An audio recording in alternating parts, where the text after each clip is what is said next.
Yes, you are welcome on CMA Heights channel.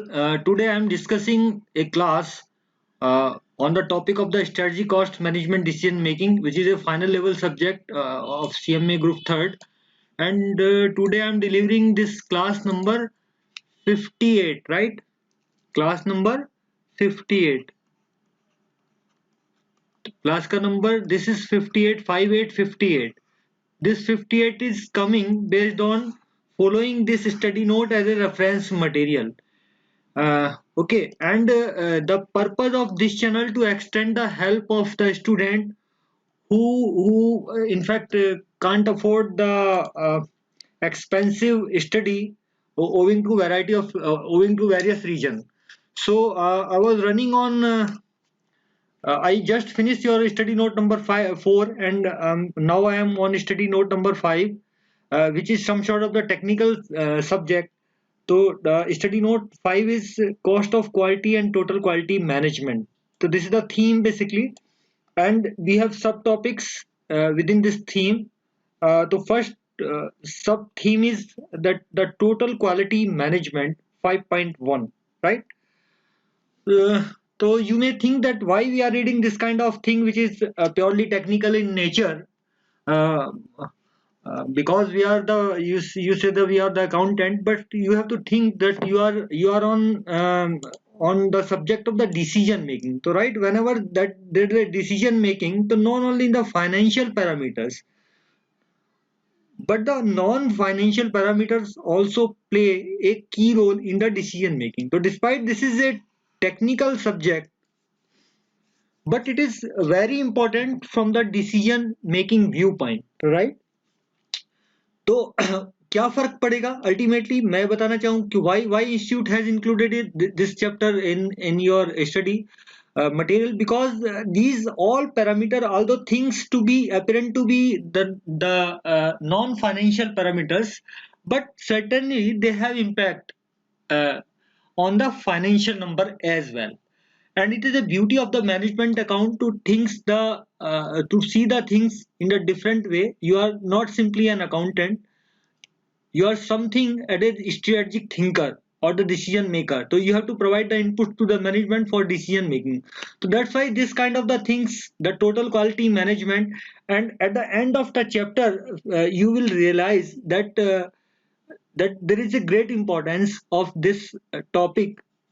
And from the examination viewpoint, it is also I believe that the question also asked from this segment. So we will we will read this as a important subject, and I assure you that I will give you the right kind of the information in a very simple manner, so that you can understand, correlate with your real life example, जिसमें आपको कोई रटने की जरूरत नहीं पड़ेगी। ठीक है, तो शुरू करते हैं 5.1 total quality management. What exactly the qualities, तो I start this what exactly the qualities. आपने क्वालिटी की बहुत सारी डेफिनेशंस पढ़ी होंगी। तो दैट सम में that the pure technical definition was the to meet the sum specification, right. एक तो ये थी पहले कि आपको to meet specification, to meet technical specification, ठीक है, राइट। टेक्निकल स्पेसिफिकेशन ये भी क्वालिटी हो सकती है, right. But what exactly the technical specification may meet the static need of the customer, but the things are dynamic in nature. So the the quality has to be matched with what exactly the customer want. So the total quality management or TQM keep the customer is in center, right? So here is the customer. So customer is the center theme of this management system, right? So what exactly the definition now has emerged in a different way, and the what exactly a total quality management to nothing but to satisfy the customer need. So this is the to quality what exactly quality is, to quality is nothing to but to satisfy customer need, ठीक है। जो आपकी customer की needs हैं, what exactly he wants, we have to focus on them. So ultimately the center point the customer, and management is to manage the affair in a scientific manner. कोई चीज को अगर आप if you arrange in a scientific way, that's called the management. तो quality management क्या हुआ, जो आपके कस्टमर को फोकस में रखते हुए, उसकी चीजों को ध्यान में रखते हुए, we have to arrange the affair in a manner that we can meet the customer satisfaction. Spelling ये गलत हो गई सेटिस्फेक्शन की, ठीक है, इसको करेक्ट कर लेते हैं, राइट। तो कस्टमर सेटिस्फेक्शन, और what exactly this total will stand for? Total means that all segment, all the stakeholders in the affair to be involved. So what exactly the total quality management is? It becomes a philosophy, right, for the continuously improving the quality, जो आपके product या process की हो सकती है, for meeting the customer requirement, right. तो customer को focus में, ये सेंटर में रखती है। और टोटल का मतलब है इसमें आपके जितने भी आपके हॉरिजॉन्टल वर्टिकल्स जो भी हैं वो इसमें इन्वॉल्व होंगे। मैनेजमेंट व्यू पॉइंट से देखो तो top management, middle management, executive level management, supervisory level management, working level के जो फोरमैन्स हैं, और सबको इन्वॉल्व करना है। क्वालिटी को मैनेज करना है किस लेवल पे? कस्टमर सेटिस्फेक्शन को मीट करने के लिए। तो आप मेरे हिसाब से if some short note comes, what exactly the total quality management, you may write some of these sentence which I in fact speak before you. Okay, so what exactly it focus to do the right thing in the first time and do right thing at every time. So what exactly the theme is? Do right thing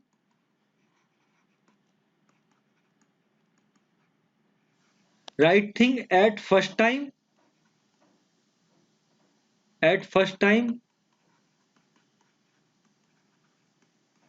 and do it every time,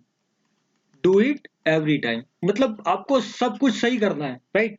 तो ये है कि एक तरह से अगर आप इसको देखें तो ये किस तरह से जाता चाहता है, ये प्रिवेंटिव मेजर है। मतलब what exactly we are trying in total quality management, we are trying to read the customer, what exactly he want. We try to manage our affairs in a way that we can satisfy the customer need, or we can in fact satisfy our customer base. What exactly it will help? आप कहोगे इसमें तो cost involve हो जाएगी, but it will give you enduring nature benefits. It will increase the customer satisfaction, it will increase your sale, it will increase the loyalty of the customer, right. It will in fact retain customer retentionship. इससे क्या क्या फायदे होते हैं आपके आपके अब देखिए, ये नॉन फाइनेंशियल पैरामीटर से फाइनेंशियल पैरामीटर पे कैसे जाएगा? जब आपका कस्टमर रिटेंशन, आज की तारीख में बहुत बड़ी बात हो गई है कस्टमर रिटेंशन, ठीक है। कस्टमर रिटेंशन का क्या मतलब है कि एक बार चीज को, प्रोडक्ट को बेचना या सर्विस को देना, it is very easy, but once you delivering the service, giving the service, rendering the service, or delivering the product, then you should satisfy the customer in a way that he again come to you. तो that is called the customer retention. अब ये customer retention से होने से क्या होगा? आपकी your sales जो होगी, आपकी sales आपकी क्या होगी? constant grow करेगी, ठीक है। तो ये फाइनेंशियल पैरामीटर पे टर्न हुआ कि नहीं हुआ?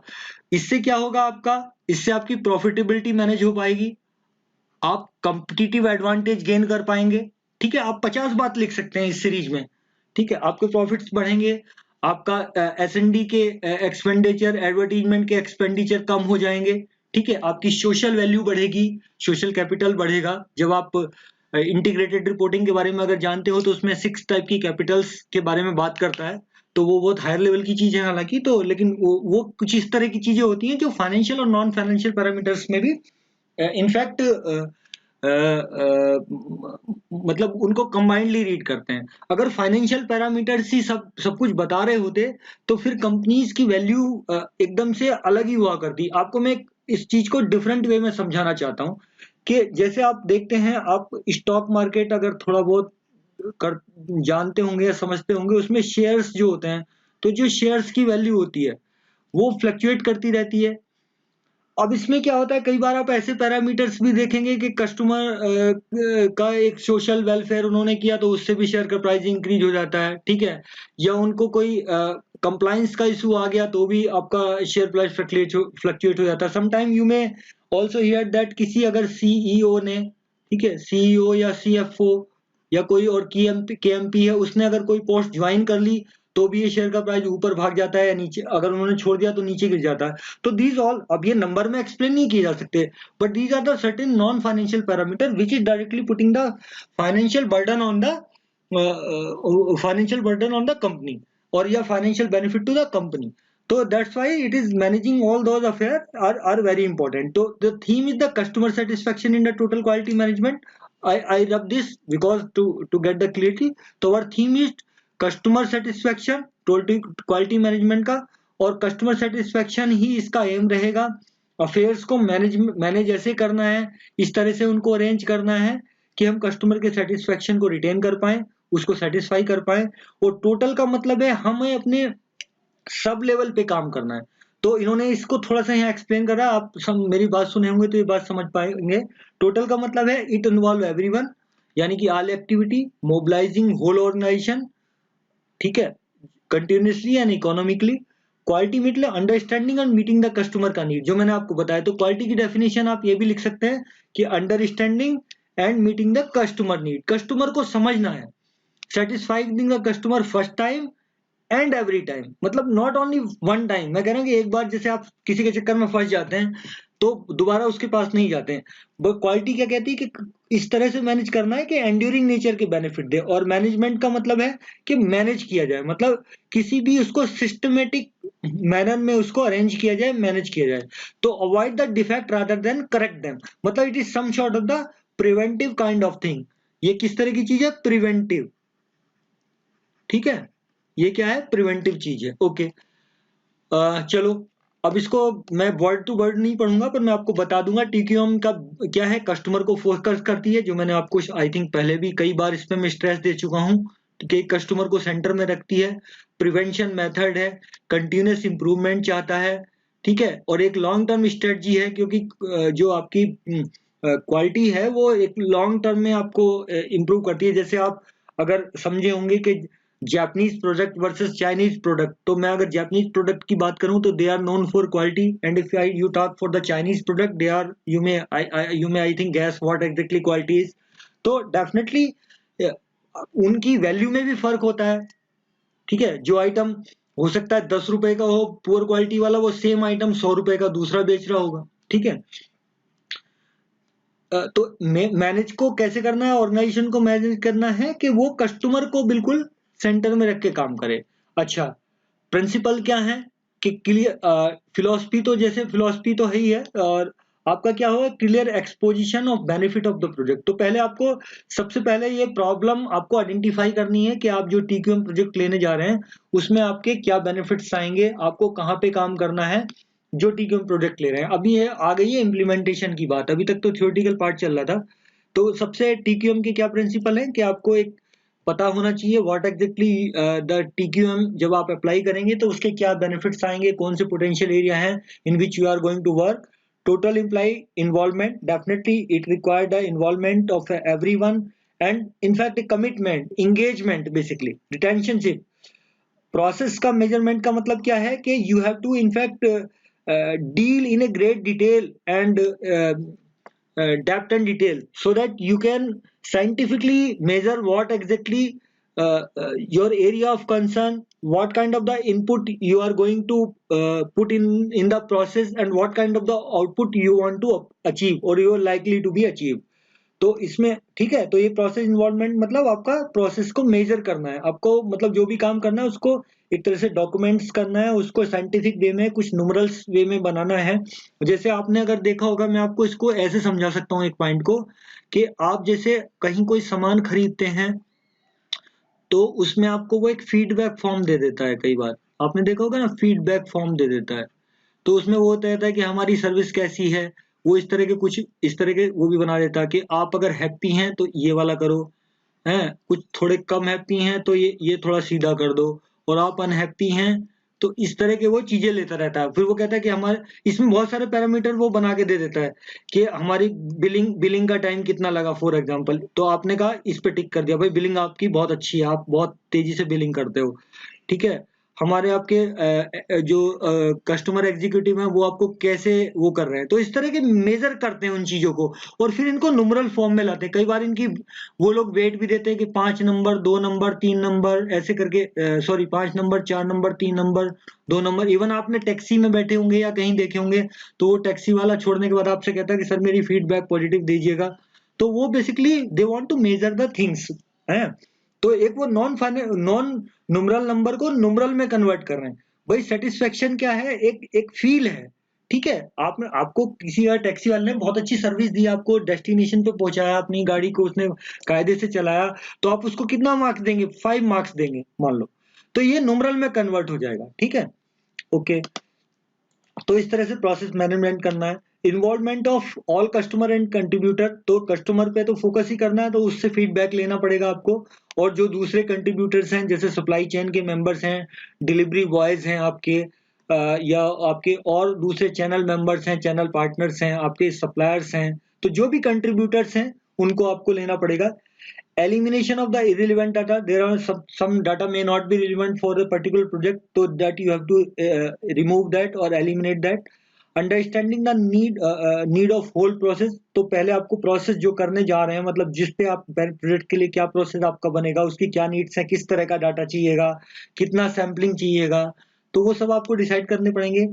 Use of the graphical and the pictorial technique to achieve the understanding, तो जब आपको कई बार हो सकता है अपने प्रोजेक्ट के लिए प्रेजेंटेशन देना पड़े मैनेजमेंट के सामने, कुछ फंड्स की भी जरूरत पड़ेगी इस चीज के लिए करने के लिए, तो you have to give a graphical presentation और पिक्चोरियल, मतलब प्रेजेंटेशन की बात कर रहा है, पावर पॉइंट्स की बात कर एक तरह से कर रहा है। Establishment of the performance specification and target, है ना, कि आप जो बनाएंगे वो ग्राफिकल्स उसमें, जिससे क्योंकि अंडरस्टैंडिंग अचीव हो जाती है, उससे अच्छी अंडरस्टैंडिंग हो सकती है। आप अपनी परफॉर्मेंस के स्पेसिफिक क्या रहेंगे, टारगेट्स क्या रहेंगे, वो सब सेट करेंगे। Use the error to prompt the continuous improvement, तो कंटिन्यूअस इंप्रूवमेंट के लिए आपको एरर को इमिडिएटली वहीं पे हटाना पड़ेगा। Use the statics to tell people how they are doing, तो प्रोजेक्ट में जो आपके मेंबर्स रहेंगे उनको परफॉर्मेंस बताना पड़ेगा कि आप किस फ्रंट पे अच्छा काम कर रहे हैं, किस फ्रंट पे आपकी क्या परफॉर्मेंस है, कहाँ आपको इम्प्रूवमेंट की जरूरत है, कहाँ आपको कुछ चीज गलत कर रहे हैं या सही कर रहे हैं, तो ये बताना पड़ेगा। तो these are the certain principle which you have to keep in your mind while executing a project of TQM, right. तो TQM इज बेसिकली, हम उस प्रोजेक्ट को करेंगे कि हम एरिया ऑफ कंसर्न ढूंढेंगे, जैसे हमें कस्टमर का सेटिस्फेक्शन बढ़ाना है, हम या फॉर कैसे बढ़ सकता है, उसका सब पैरामीटर क्या हो सकता है कि प्रॉम्प्ट डिलीवरी हो सकती है, डिफेक्टिव्स नहीं होंगे हमारे, इस तरह की चीजें आपकी हो सकती हैं। तो this is not only applicable for the product but service as well, right. तो अब आपके ये स्टेप्स क्या रहेंगे क्वालिटी मैनेजमेंट को करने में, ये आपके कई बार पूछे जाते हैं एग्जाम में, तो आप इसको ध्यान से थोड़ा देखें क्या स्टेप रहेंगे। तो सबसे पहला मैंने कहा कि कोई भी अगर TQM को क्या समझे, TQM हम कुछ काम करने जा रहे हैं, एक प्रॉब्लम है, तो प्रॉब्लम का सबसे पहले प्रॉब्लम को सॉल्व करने का तरीका क्या है, to understand the problem, to know the problem. तो सबसे पहले किसको आपको सेटिस्फाई करना है, कस्टमर को। तो सबसे पहले आप उन कस्टमर को आप चुनोगे या उनके ग्रुप्स को चुनोगे जिनको आप सेटिस्फाई करना चाहते हो, ठीक है। हो सकता है आपका रूल, मान लिया आप सप्लाई करते हैं किसी गुड्स की या सर्विस की, मान लिया अर्बन एरिया में भी और रूरल एरिया में। अब अर्बन एरिया वाले आपके कुछ कस्टमर हैं, उनके भी सब कैटेगरीज हैं उसमें, मान लो कुछ वर्किंग क्लास वाले हैं, कुछ आपके हाउस वाइफ टाइप के लोग, मतलब जो घर में रहते हैं, कुछ आपके जो है शॉप वाले हैं, तो इनमें इनकी अलग अलग प्रॉब्लम हो सकती है। तो पहले इनके किस पे आपको काम करना है, मान लीजिए यहाँ पे आपकी कस्टमर सेटिस्फेक्शन वर्किंग क्लास वाले लोगों का पुअर आ रहा है आपके प्रोडक्ट के लिए, तो फिर आप इस ग्रुप को चुनेंगे, ठीक है। तो थ्रू ए टीम अप्रोच, जैसे मल्टी वोटिंग, ठीक है, दैट्स ओके, मतलब टीम अप्रोच के थ्रू आपको आइडेंटिफाई करेंगे कि आपको किस कस्टमर ग्रुप को एड्रेस करना है, उनकी प्रॉब्लम को सॉल्व करनी है। This help the gathering the priority and identification of the customer and critical issues, तो उनके क्या इश्यूज हैं, जैसे मैंने कहा कि इन लोगों का भाई ये डिलीवरी को लेके मान लो आपकी बड़ा इनकी पुअर फीडबैक है, तो फिर आप इस पे काम करेंगे कि भाई हमारी क्या कैसे है कि हो सकता है इनका ऑफिस का टाइम रहता हो उसमें डिलीवरी नहीं ले पाते हो, तो आपको इनके लिए ऐसा मैकेनिक बनाना पड़ेगा कि शाम को 6 बजे से 10 बजे के आसपास ही इनको डिलीवरी देना पड़ेगा, या सुबह 5 बजे से और 7 बजे जब ये ऑफिस मतलब घर में रहते होंगे, तो इस तरह का कुछ काम करना पड़ेगा, तो जिससे आप क्रिटिकल इश्यूज को समझ सकें। तो सबसे पहला identification of the problem, identifying the customer की एक्सपेक्टेशन क्या है। भाई आपने कस्टमर ग्रुप को चुन लिया, ग्रुप को चुनने के बाद वो क्या चाहता है, बेसिकली कस्टमर क्या चाहता है आपसे, you have to find out that, gather the information what exactly their expectation are, तो you have to list them, question to be answer, what does the customer expect from the form, तो customer क्या चाहता है, सबसे पहले आप customer को चुने, फिर वो क्या चाहता है आपसे, ठीक है, ओके। थर्ड स्टेप क्या है, identifying the customer decision making requirement and product utility, मतलब कस्टमर जब कोई डिसीजन लेता है आपकी, आप कस्टमर के पास आज की तारीख में customer is the position of king, तो ही टेक द डिसीजन व्हाट, जब वो अपना कोई प्रोडक्ट खरीदता है उससे पहले वो क्या क्या डिसीजन लेता है, तो उस डिसीजन प्रोसेस को हमें समझना पड़ेगा, what exactly we are trying to, हम ये चाह रहे हैं कि हम कस्टमर के बिल्कुल क्लोज हो जाए, हम उसकी चीज को समझ सकें, अपने अपने कस्टमर को हम जान सकें, जिससे हम उसको वो बेच पाए जो वो चाहता है, ये नहीं कि हम जो बेच रहे हैं वो उसको खरीदना पड़ेगा, ऐसा नहीं करना है हमें, what we have to evolve, what exactly the customer want, right.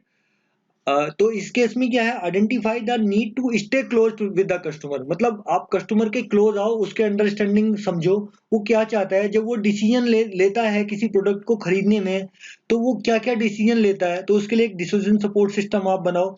जब आपने देखा होगा, जब आप कहीं जाते हैं तो आपको प्रोडक्ट कैटलॉग देता है अपना, ये हमारे पास ये चीज है सर, ये इस तरह की चीज है, तो ये डिसीजन लेने में कस्टमर को मतलब मदद करती है। जैसे आप फॉर एग्जांपल किसी शॉप पे गए, आपको कंज्यूमर कोई ड्यूरेबल प्रोडक्ट लेना है, मान लीजिए फ्रिज लेना है, तो फ्रिज आपको नहीं पता, वो बताएगा सर देखिए हमारे पास ये मॉडल है, ये इसमें ये है, इसमें डबल डोर है, इसमें ऐसा है, इसमें फ्रोस्ट फ्री है, इस तरह की बातें वो बताएगा।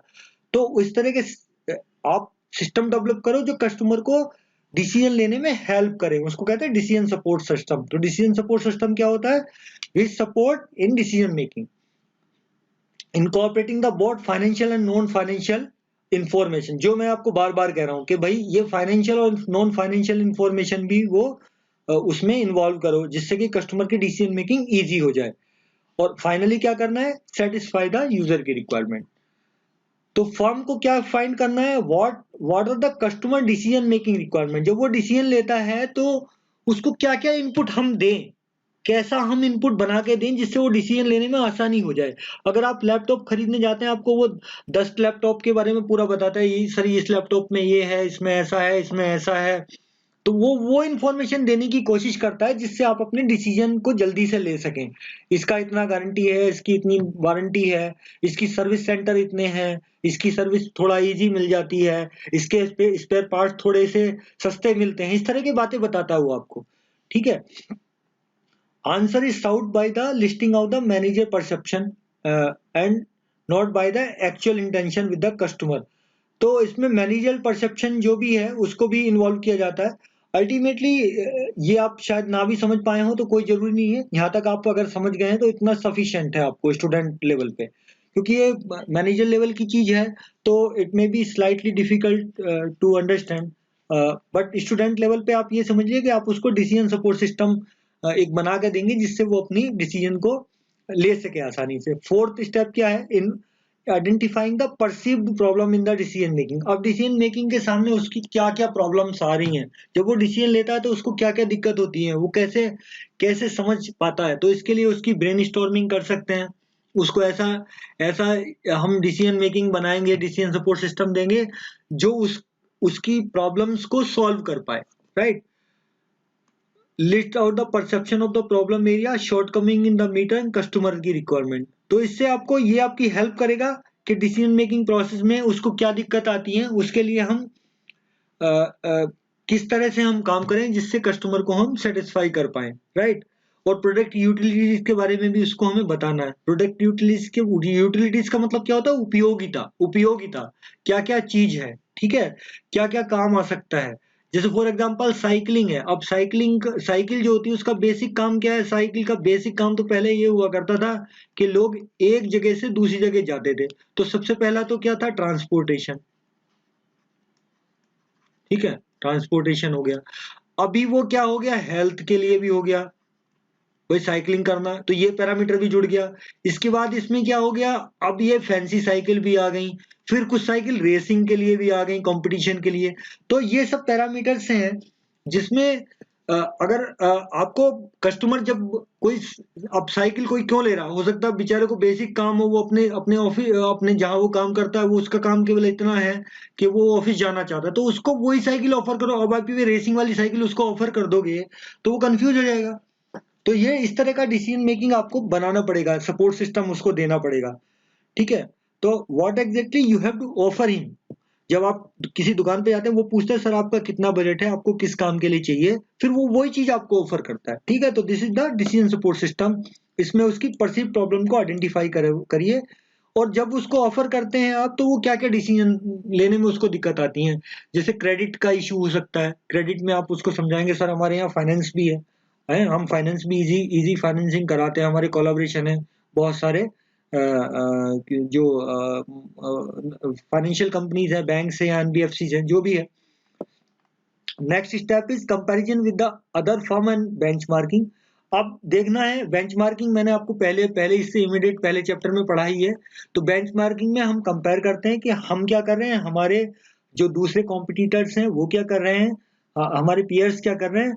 तो हम उसको उनके उनके एट पार होना चाहते हैं अगर हम उनसे वीक हैं, और अगर हम उनके एट पार हैं तो हम सुपीरियर होना चाहते हैं, हम कॉम्पिटिटिव एडवांटेज लेना चाहते हैं।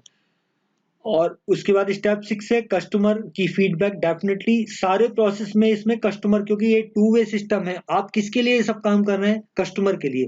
तो you have to keep inform the customer and get the information from the customer. जैसे मैं आपको अगर पढ़ा रहा हूं, मैं कुछ भी जानता हूं, कोई मतलब नहीं है इस बात का अगर वो बात आपके समझ में नहीं आती है, ठीक। अगर मैं आपको अपनी ये बात नहीं समझा पाता हूं तो मैं कुछ भी जानता हूं, it is irrelevant for you. You will only learn the things when I will able to explain you in a manner in which you can receive the things or perceive the thing, ठीक है। तो एक अच्छा teacher वो होता है जो student को समझ सके कि स्टूडेंट किस लेवल पे उसको चीज को ले पा रहा है, उसकी रिक्वायरमेंट क्या है। तो कस्टमर आपके लिए क्या है, जैसे कोई आदमी पढ़ा रहा तो उसके लिए कस्टमर क्या है, स्टूडेंट्स हैं। तो स्टूडेंट्स के लेवल को समझना है, उसको क्या समझ में आता है, किस तरह से समझ में आता है, वो रीड करना है पहले, ठीक है। ओके, तो ये फीडबैक लेनी है, उसके इंटरेक्शन करना है, कम्युनिकेशन करना है, उसके व्यू पॉइंट्स देखने हैं, और अपने जो फर्म के प्रोसेस में उसको करेक्ट करना है, उनको इनकॉर्पोरेट करना है। अच्छा, अब इतना सब करने के बाद ये आपका लास्ट स्टेप जो आता है, इतनी इसके बाद हम बेसिकली ये सब डाटा कलेक्शन और ये सब था। अब हम अपना रियल में प्लान करते हैं, आइडेंटिफी। अब हम रियल में जो हमें सिस्टम को बनाना है, इंप्रूवमेंट अपॉर्चुनिटी हमारे लिए क्या है, उनका इम्प्लीमेंटेशन हम कैसे करेंगे, ठीक है। तो ये है जो हमें आउटकम मिली by virtue of survey, benchmarking, internal analysis या और दूसरे जो इनपुट्स मिले, उनके बेस पे हम क्या करेंगे कि किस एरिया में हम कैसे आइडेंटिफाई करेंगे, क्या मैकेनिज्म बनाएंगे, किस तरह के सिस्टम को इवॉल्व करेंगे जिससे कि हम अपने जो ये आपका प्रोजेक्ट है इसको इम्प्लीमेंट कर पाए, ठीक है। तो ये कैसे इम्प्लीमेंटेशन कैसे होता है, एक प्रेज एनालिसिस होता है, ठीक है। ये आपको प्रेज एनालिसिस नेक्स्ट चैप्टर में, सॉरी नेक्स्ट टॉपिक में डिटेल में मिलेगा। लेकिन प्रेज एनालिसिस का मतलब एक शॉर्ट फॉर्म है ये, इसमें 6 कंपोनेंट है, PRAISC, ठीक है। तो इसको यहाँ शॉर्ट में हम बता देंगे। वैसे आपको मैं जस्ट इंफॉर्मेशन के लिए नेक्स्ट में बता ही देता हूँ आपको प्रेज में क्या होता है। ये होता है बेसिकली प्रेज का problem identification, ranking, analysis, innovation, solution and evolution, ठीक है। तो ये आपके प्रेज एनालिसिस होता है। इसमें जस्ट एक ब्रेक करते हैं प्रॉब्लम को, और थोड़ा सा ब्रेक करते हैं उसके इम्प्लीमेंटेशन के लिए, उसको करेक्टली पोजीशन करते हैं अपने प्लान को। तो वो प्रेज एनालिसिस होता है, वो हम आगे पढ़ेंगे। लेकिन ये आपकी जो इम्प्रूवमेंट अपॉर्चुनिटी और जो इम्प्लीमेंटेशन प्रोसेस है वो पेज मेथड के थ्रू हम उसको करेंगे। अब इसमें 6 C's हैं और 4 P's हैं। ये क्या है सर? 6 P's और 4 P's ये कुछ भी नहीं है, ये सिंपल इन्होंने 5 वर्ड ऐसे लिए हुए हैं जिन जो सी से शुरू होते हैं, और 6 वर्ड ऐसे लिए हुए हैं, 6 word they have taken which commence from first letter C, and 4 words जो लिए हुए हैं वो पी से लिए हुए हैं। तो वो हम समझ लेते हैं। The essential requirement for the successful implementation are describe in the 6 C's of the TQM। तो 6 C's ऑफ TQM कई बार ये पूछ लेता है। तो देखिए पहला क्या सी है? कमिटमेंट होना चाहिए डेफिनेटली, क्योंकि कमिटमेंट तो बहुत जरूरी है, इन्वॉल्वमेंट, इंगेजमेंट। तो TQM is a culture basically. तो commitment is required from the top management, from the not only from the top management से तो ब्रॉड डायरेक्शन आएंगी, बाकी it has to be applied in the top down approach level. ठीक है, it is not sufficient to delegate the quality issue to a single person. A quality expectation must be made clear by the top management, जिससे कि वो नीचे तक message जाए। इसके लिए सपोर्ट्स भी देनी पड़ेंगी, फाइनेंशियल बर्डन भी, फाइनेंशियल कमिटमेंट्स भी होंगे, इसमें ट्रेनिंग्स भी देनी पड़ेंगी। तो ये मैनेजमेंट का कमिटमेंट होना चाहिए। दूसरा क्या है? कल्चर। कल्चर का मतलब क्या है कि कल्चर आपको डेवलप करना है। Culture is a thing which जो कि प्रलॉन्ग टाइम में आता है। कल्चर ऐसा नहीं कि TQM एक दिन में ही अप्लाई हो जाता है। ठीक है, जापानीज ने ये सब अप्लाई किए हैं सेकंड वर्ल्ड वॉर के बाद। वो बेचारे बिल्कुल एकदम से उनको जब सेकंड वर्ल्ड वॉर में वो बम गिरे थे वहां पे, तो वो तो बिल्कुल तहस नहस हो गए थे। But they reposition them and they are the superior leader. Japanese are the superior leader in term of the quality, right. तो उनका कल्चर है। कल्चर आता है एटीट्यूड से, सराउंडिंग से, है। तो निगेटिव परसेप्शन आपको हमेशा हटानी है, और क्वालिटी में आपको ट्रेनिंग्स और कंटिन्यूस इंप्रूवमेंट, कंटिन्यूस कंसिस्टेंटली उसको करना है। As a normal part the quality is the everyone's job. सभी को इन्वॉल्व करना है, ये हर एक का काम है। ये टॉप मैनेजमेंट तो केवल मैसेज देता है, ठीक है, अपना इन्वॉल्वमेंट दिखाता है, कमिटमेंट करता है, रिसोर्स ऑगमेंट करता है, लेकिन इम्प्लीमेंटेशन तो बहुत नीचे तक जाके होता है। इसमें middle level, executive, junior level management, ठीक है, फिर सुपरवाइजरी लेवल, फोरमैन लेवल, और जो वर्कमैन लेवल, और नीचे तक ये जाता है। ठीक है, और नॉट ओनली द सिस्टम, ये आपके मतलब इनपुट में रहता है, सॉरी, मतलब आपके आपके सिस्टम में रहता है। आपकी जो सप्लाई चेन है, यहाँ पे सप्लायर्स हैं, यहाँ पे आपके कस्टमर हैं, दूसरे चीज हैं, तो वो भी इन्वॉल्व होते हैं इसमें। तो एक कल्चर आपको बनाना पड़ता है। ठीक है, तो ये सी, जो 6 C की बात कर रहे हैं, तो पहला हो गया कमिटमेंट, दूसरा हो गया कल्चर, तीसरा होगा कंटिन्यूस इंप्रूवमेंट। मतलब कि TQ में ऐसा नहीं कि आपने एक बार अप्लाई कर दिया तो वो मतलब रिजल्ट देता रहेगा। ये कंटिन्यूस एक प्रोसेस है। हाउएवर क्या होता है, वन टाइम एक्सरसाइज। जब हम शुरू में TQ में अप्लाई करते हैं तो इसमें हमें बहुत अच्छे रिजल्ट मिलते हैं, और बाद में धीरे धीरे इसमें थोड़ा सा पेस कम हो जाता है, थोड़ी स्पीड कम हो जाती है, but there is always a room for the improvement. ठीक है, तो it is a continuous process. ये ऐसा नहीं कि एक बार करके बंद हो जाता है। ठीक है, तो कंटिन्यूस इंप्रूवमेंट इज नेक्स्ट सी। तो आपका नेक्स्ट सी जो है, दिस इज कंटिन्यूस इंप्रूवमेंट। ये तो हमने कर दिया। कॉपरेशन।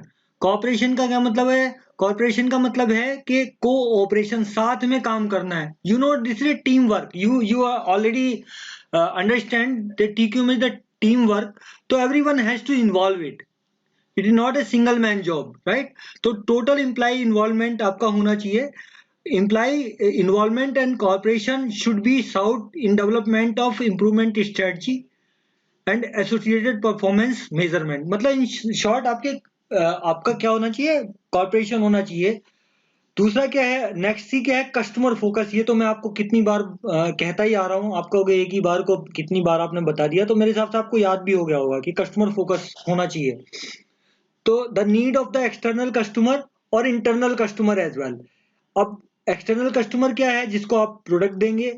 और इंटरनल कस्टमर क्या होते हैं? इंटरनल कस्टमर क्या होते हैं? जैसे आप इंटर डिपार्टमेंट आप गुड्स और सर्विस सप्लाई करते हैं। जैसे फॉर एग्जांपल आपका जो सर्विस डिपार्टमेंट है, जैसे आपका फाइनेंस डिपार्टमेंट है, मान लो, सेकेंडरी फंक्शन जिनको कहते हैं। मान लीजिए किसी अगर मैन्युफैक्चरिंग इंडस्ट्री के लिए फाइनेंस, HR, ठीक है, एडमिन, सिक्योरिटी, ये सब सेकेंडरी फंक्शन कहलाते हैं, ठीक है।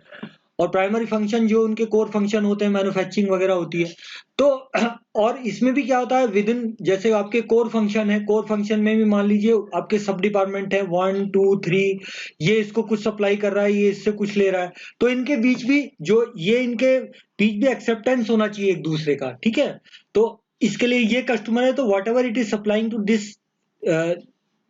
दिस यूनिट, तो इसको फिर वो क्वालिटी यहाँ भी मेंटेन होनी चाहिए। इसके लिए कस्टमर यही है, ठीक है, क्योंकि फाइनली आपका इन सब का कॉम्बिनेशन ही तो एक्सटर्नल कस्टमर के पास जा रहा है ना। और next and last is the control. Control means whatever you are doing you have to document it, you have to set the procedure, you have to develop the standard operating procedure, ठीक है। आपकी current practices क्या हैं, best practices क्या हैं, deviations क्या हैं, statistic जो आपकी स्टैटिक्स की टेक्निक्स हैं वो आप अप्लाई कर सकते हैं। इफ TQM इज इम्प्लीमेंटेड, और फंक्शन में जो भी है अप्रोप्रिएटली इनको डॉक्यूमेंट्स करना है, प्रोसीजर करना है, मेजरमेंट करना है। Unless the proper control procedure are in place, improvement cannot be monitored and measured, not deficiency corrected। मतलब क्या है, जैसे आप फॉर एग्जांपल कस्टमर सेटिस्फेक्शन में आपको क्या करना है, जो पैरामीटर्स हैं, अब पैरामीटर्स को आप डॉक्यूमेंट नहीं करेंगे तो फिर उसको कैसे आप कंट्रोल कर पाएंगे, ठीक है। तो recording and controlling is also important, right. तो दीज आर द 6C। तो जो 6C अभी थे हमने वो पढ़े, और इनको रटने की जरूरत नहीं है। आप अगर प्रोसेस समझ गए हैं तो आप जानेंगे TQM जब हमने कहा कि कस्टमर फोकस करता है, सबका इन्वॉल्वमेंट होना चाहिए, तो आप ये समझ सकते हैं कि इसमें कमिटमेंट भी होगा, कॉर्पोरेशन भी होगा, कंट्रोल भी होगा, कस्टमर फोकस भी होगा, कल्चर भी होगा, ये सब चीजें करते हैं। इसी तरह से 4Ps हैं, ठीक है। तो एक ये सेंटेंस बड़ा इंपॉर्टेंट है, इसको आप पढ़ लीजिए और मैं भी इसको वर्ड टू वर्ड पढ़ूंगा, ठीक है। It is possible that the organization will lead to the total quality paralysis। मतलब अगर ये 4Ps नहीं हुए तो आपका क्वालिटी मैनेजमेंट की वजह क्वालिटी पैरालिसिस हो जाएगा। तो instead of improvement by improper implementation of TQM, आपको ये चीजों को, ये प्रिंसिपल, 4 प्रिंसिपल जो कि 4P के नाम से जाने जाते हैं, ये शुड बी फॉलोड होने चाहिए, मतलब ये अडॉप्ट आपको करने चाहिए। तो सबसे क्या है, सब इसके 4 जो पीज हैं उसमें क्या है, क्या क्या पीज हैं वो उनको पढ़ेंगे हम। तो वो क्या है आपके परसेप्शन, एक मिनट, नहीं चलो मैं उसी हिसाब से बताता हूँ क्या है। एक तो पीपल, सबसे पहले लोग जो उसको काम करेंगे TQM पे। तो to avoid the misdirection, एक TQM क्वालिफाइड टीम होनी चाहिए जिसमें जो कि मोटिवेटेड हो, स्पिरिटेड इंडिविजुअल हो, जिनमें फ्लेयर हो इस तरह के काम करने का। आप ऐसे आदमी को काम में लगा दो TQM के जो क्वालिटी करना नहीं चाहता, तो फिर मुश्किल हो जाएगा, फिर आपको रिजल्ट नहीं मिलेंगे। जो चैलेंजेस एक्सेप्ट करने के लिए तैयार हो, individual who are not ideally suited to participatory process of TQM should not be involved at all। अब जो आदमी उसमें TQM में नहीं शामिल होना चाहता, वो काम ही नहीं करना चाहता, तो उसको आप इन्वॉल्व मत करो। मतलब जो पीपल हैं आपके वो कमिटेड होने चाहिए, ठीक है, वो उनमें एंथुसिज्म होना चाहिए। नॉन एक्सेप्टेंस मतलब नॉन अटेंडेंस ऑफ TQM की मीटिंग्स हो रहे हैं, क्वालिटी सर्कल्स हो रहे हैं, ठीक है, उसमें वो जाता ही नहीं है, उसको अटेंड ही नहीं करता, या अटेंड करता है तो बस वहां जाके बैठ जाता है, कोई काम नहीं कर पाता, डेलीगेट नहीं कर पाता वर्क को। तो they should be avoided, such people should be avoided. Only the right people who have in fact fear to do the right thing in respect of the TQM should be involved in the TQM process। तो ये तो team work की बात आ गई, तो ऐसी team आपको बनानी पड़ेगी। प्रोसेस का मतलब क्या है, प्रोसेस का मतलब ये है कि आप इसको मेजर करो, डॉक्यूमेंट करो। आप प्रॉब्लम सॉल्विंग को जो है आप एज ए प्रोसेस में, प्रोसेस की तरह उसको लो। तो प्रॉब्लम सॉल्विंग के लिए क्या होगा, आपकी सबसे पहले कुछ इनपुट्स होंगी, उन इनपुट्स का फिर एनालिसिस होगा, उन इनपुट्स के डिसीजन ट्री बनेंगे, फिर कुछ कंक्लूजन पे आप जाएंगे, ठीक है। तो it should be a process, right, ठीक है। तो इसमें क्या है, प्रोसेस में क्या होता है कि prevent the participant from jumping to the conclusion. इसमें आपको एनालाइज करना है, ऐसा नहीं कि कोई किसी ने कुछ प्रॉब्लम किया, आपने उसको जस्ट एक सॉल्यूशन बता दिया, ऐसा नहीं। यू हैव टू इन पर break down the problem, and that breakdown should be in a level that economic feasible, और फिर आप उसको एक साइंटिफिक और एक feasible, technically feasible, social acceptable एक सॉल्यूशन दें, तो जिससे वो प्रोसेस की तरह आप प्रॉब्लम को ट्रीट करो। मतलब आपको प्रॉब्लम अगर सॉल्व करनी है तो जैसे उसका प्रोसेस होता है उस तरह से आप करो। It will provide a means to facilitate generation of alternatives while ensuring the important discussion stage are not omitted। तो मतलब इसको पूरे मतलब लेंथ, डेप्थ और विड्थ में इसको एनालाइज करना है, 3 डायमेंशन प्रॉब्लम को एनालिसिस करना है, जिससे आपको बेस्ट अल्टरनेटिव मिलेंगे और इम्पोर्टेंट डिस्कशन में आप कोई भी चीज छूटेगी नहीं। अब सीधे आप कंक्लूजन पे पहुंच जाएंगे तो there are so many alternative you may not discuss, you may not think for। So it is something that you deal the problem in great depth and detail। Third is problem, right? Third is problem. Problem means need to be approached in a systematic manner with team taking solvable problem, direct economic impact उसके क्या आएंगे, allowing for the immediate feedback together with the recognition of the contribution made by each participant। तो जो problems है तो उसको problem को कैसे approach करना है, problem को systematic और scientific manner में approach करना है, जो टीम मेंबर्स हैं उसको सॉल्व कर रहे हैं, उसमें देखना है कि क्या उसके इकोनॉमिक इम्पैक्ट्स हैं, क्या उसके रिसोर्स कमिटमेंट हैं, क्या उसके बेनिफिट होने वाले हैं, और उसमें जो भी प्रॉब्लम सॉल्विंग में लोग हैं उनको उनसे फीडबैक लेना है, उनको फीडबैक देना है, उनके कंट्रीब्यूशन जो उन्होंने दिया है उसको हमें क्या करना है, उनको रिकॉग्नाइज करना है, उनको बताना है कि हाँ आपने क्या कंट्रीब्यूट किया है। Preparation, last is the preparation. Additional training by TQMs के लिए आपको अगर लगा दिया जाए तो शायद हो सकता है आप एकदम से ना काम कर पाए, तो you should be given A right kind of the training. आपकी क्रिएटिव थिंकिंग होनी चाहिए, आपको उसके बारे में थोड़ा बहुत बताया जाए कि भाई हम हमारा टीक्यूएम कैसे काम करेगा, कैसे प्रोजेक्ट को इम्प्लीमेंट करेंगे, कैसे आपकी क्रिएटिव थिंकिंग बनेगी। स्टैटिस्टिकल जो प्रोसेस हैं, जैसे आपको क्या क्या टूल्स चाहिए, आजकल तो ये सॉफ्टवेयर के थ्रू मैनेज होता है, सिमुलेशंस और बहुत सारी चीजें होती हैं, ठीक है, रियल लाइफ में। तो ये सब टूल्स आपको क्या यूज करने पड़ेंगे, किस तरह के सॉफ्टवेयर्स आप यूज करेंगे, किस तरह के डिसीजन ट्रीज आपको बनाने पड़ेंगे, क्या एल्गोरिथम्स बनेंगी, ये सब आपको देखना पड़ेगा। तो आपको प्रॉपर वे में प्रिपेयर होना पड़ेगा, ट्रेनिंग वगैरह लेनी पड़ेगी। अपने अपने इमीडिएट जो अकाउंटिंग अपने ये कह रहा है कि the training must quickly be extended beyond the immediate accounting cycle to include the employ at the supervisory level. मतलब ऐसा नहीं कि आप हर लेवल पे जो है, जो अकाउंटेबल जो रिस्पॉन्सिबल लोग हैं उन्हीं को उसमें इन्वॉल्व करो। आपको चूंकि सुपरवाइजरी लेवल है या और जो इवन जहाँ पे डिसीजन और थोड़े डाइल्यूट लेवल के होते हैं, लेकिन they are also part of the organisation, और वो कलेक्टिव जो पार्टिसिपेशन है वो इम्पोर्टेंट रहता है, डिसीजन मेकिंग में ये भी इन्वॉल्व होते हैं। तो इस लेवल को भी आपको ट्रेन करना पड़ेगा, क्योंकि ये डाटा इनपुट स्ट्रेटजी में आपको डाटा आपको यहीं से मिलेगा, ठीक है। कोई मैनेजमेंट को डाटा कहाँ से मिलेगा, शॉप फ्लोर से या जो लोअर लेवल है वहां से, कई लेयर में, सुपरवाइजरी लेवल पे, फिर और दूसरे जो उनके इमीडिएट बॉसेस हैं, फिर उनके और बॉसेस हैं, there are so many, there is a organisation structure, ठीक है। तो वो डाटा मिलेगा, तो everyone you have to prepare, ठीक है। और डाउन लेवल तक प्रिपेयर करना है और प्रॉपर ट्रेनिंग देनी है। तो with I think this I able to explain the thing, I believe it is up to you that how you are taking। I believe that the discussion is worthy। I may be happy if you give some feedback on this। So with this I wound up this, because this 5.1 is completed now।